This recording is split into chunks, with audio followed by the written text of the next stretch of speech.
Good morning and good afternoon, all. My name is Sharon Pettit, and I'm the Environmental Health Deputy County Manager for Houston County. I have worked in Houston County for 12 years, and I have participated in a few emergency events, drills, and exercises. Heather asked me to create a short presentation on what we in environmental health do during an emergency where sheltering is required.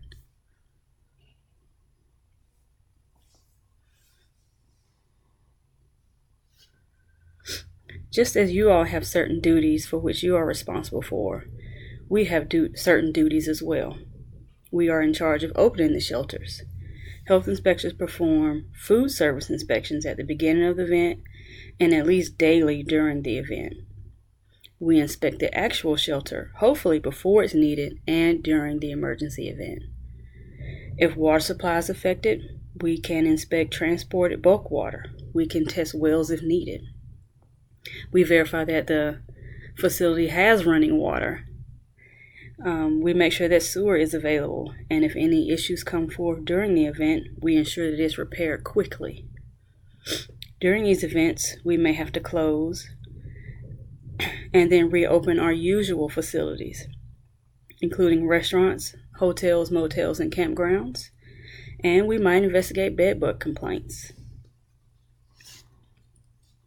We'll still have our usual animal bite reports to investigate. And then there are the random things that we have to investigate generally during these type of emergency events. For example, last year we had a group set up on the interstate wanting to give away plates for people who were evacuating. And these are the inspection forms that are used by the health inspectors. The first one is the form that is used before a shelter is opened. Ideally, the shelter has been pre-identified and inspected well before something could happen. The Emergency Housing Facilities Inspection Form determines if a shelter is designed as an evacuation shelter, which is to be open for less than 72 hours, or a long-term shelter, and is the shelter pet-friendly. We need to know how many people can the shelter accommodate. Will meals be prepared on-site or off-site from a catered location? Is that catered location already permitted? We need to know about the water supply and the plan if water is interrupted for whatever reason. Same with sewage disposal. We need to know the shower capacity of the facility and the toilet capacity. Is the facility handicap accessible? We'll need to know how will the trash be handled? When will it be picked up? Where will it be stored until it is picked up? Lastly, we check for insect and rodent control. We'll look for signs of infestation at the beginning and during the event. In addition to the first form concerning the actual housing portion of the shelter, we will use a second form to inspect the food service portion of the shelter. The form is very similar to the first one, but as you all can see, we look for water supply and sewage disposal, trash handling, and insect rodent control. However, this one is more geared towards ensuring the safety of the food served at the shelter. We need to know how many people are being served daily, and most importantly, the source of the food. We'll check to make sure any food stored on site is stored properly, prepared in an acceptable manner, and being held at the right temperatures. And do they have thermometers to check the right temperatures of the food? With that said, Heather recognized that you all are a valuable resource in what we do in environmental health. We'll try to stop by daily during a meal service, but we can often miss it.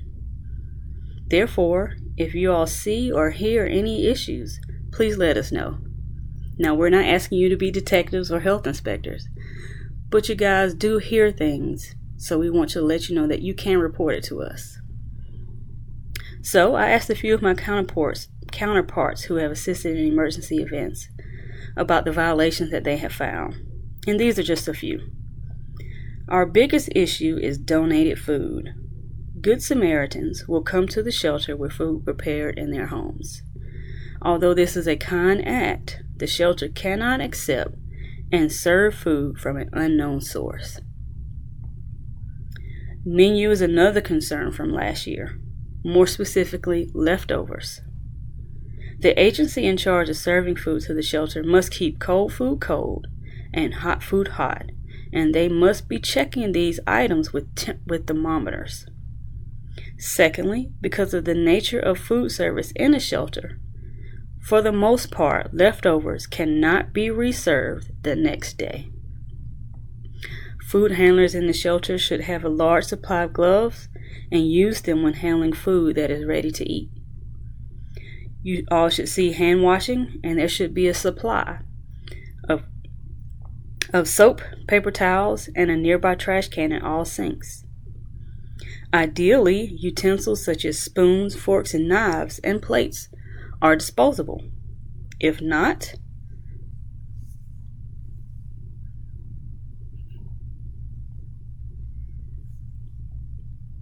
utensils must be washed, rinsed, and sanitized correctly.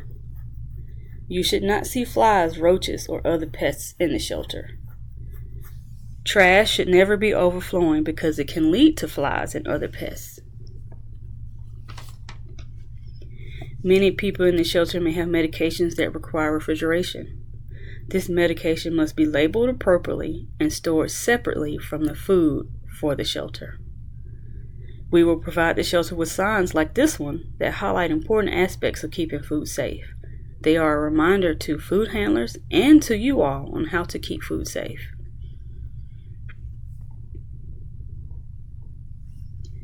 Now to the uncomfortable topic of norovirus.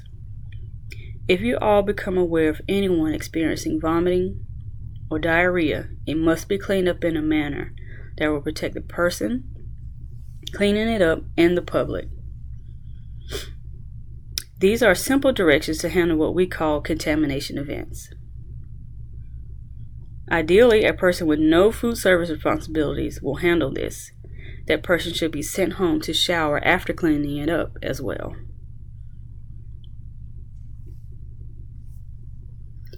And I heard some questions about service animals versus pets. So very quickly, there's a difference between service animals and pets. Service or emotional support animals are allowed to shelter with their handlers. They are generally trained to assist with one or more people and generally are trained in a specific task. However, they may or may not be certified, and they may or may not have their paperwork, and you may or may not be able to ask. However, pets and companion animals cannot shelter with their owners. They will be generally boarded in a pet shelter inspected by the Department of Agriculture, and it will be nearby. Owners are responsible for feeding, watering, walking, and cleaning up after their own pets.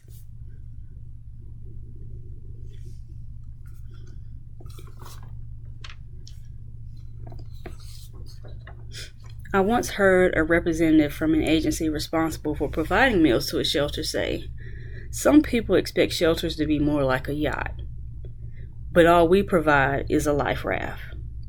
While this is very true, the shelter must provide safe housing and safe food, and our job is to ensure that this happens. Therefore, if you see an issue, please report it to your health inspector. They'll be by at some point during the day, at least during one of the meal services. Just let us know if you see something, if the food is not hot or cold as it should be, if the trash is overflowing, if something's going on with the toilets and the restrooms, we need to know. If it can't wait for a health inspector to come by, then report it to the District Operations Center. You should have those phone numbers in your notebook. Please let us know so that we can get ahead of these types of emergencies in the shelter. All right, thank you. Here's the website that all of this information came from. It's a live running document. You'll see updates to it often. If you have any questions for me, here's my email address and my phone number. Thank you for your time today. Have a good one.